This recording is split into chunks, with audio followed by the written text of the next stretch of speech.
Nul besoin de vous rappeler à quel point le contexte international actuel souligne l'importance de l'industrie spatiale pour les opérations militaires, le renseignement et les communications sécurisées. Laisser disparaître ces emplois, c'est affaiblir nos capacités de production et notre indépendance dans des domaines cruciaux. Et il ne faudrait pas que de telles manœuvres reviennent à n'enrichir que quelques-uns sur le dos de l'intérêt national.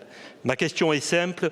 Comment le gouvernement entend-il user de son rôle d'actionnaire, de son autorité politique et de la force de la commande institutionnelle pour empêcher ces suppressions de postes injustifiées et préserver notre souveraineté industrielle dans le secteur du spatial? La parole est à Monsieur Éric Lombard, ministre de l'Économie et des Finances.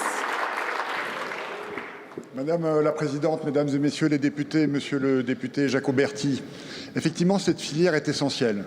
Parce qu'il ne vous échappe pas que dans le monde d'aujourd'hui, l'Europe doit retrouver sa souveraineté dans toutes les dimensions et notamment en matière de défense.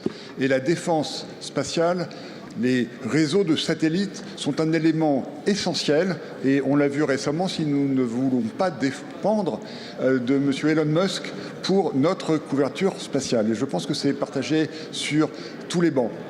Simplement, les deux sociétés que vous citez sont confrontées à un changement industriel qui est le suivant.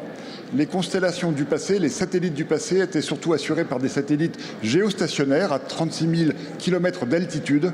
Et les constellations modernes sont des satellites de plus petite taille qui tournent à des orbites plus basses.